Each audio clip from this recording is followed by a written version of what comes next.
Hello everyone. Today I will show you that how can you find list of blocked contacts on your iPhone. So let's start with opening the settings app.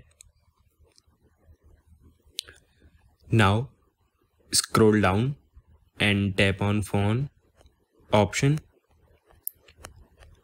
Here is phone, tap on it. Now scroll down to last and you will get an option of blocked contacts. Click on it. Here you will see a list of all the contacts and phone numbers that you have blocked. These are the contacts who won't be able to call you or send you SMS. And if you want to unblock a contact, tap on edit in the upper right corner. Then tap the red minus sign next to the contact's name or the number. And then finally tap on unblock. And then click on done on the top right corner. That's it. You can now view your list of blocked contacts and manage them as needed. Thank you everyone.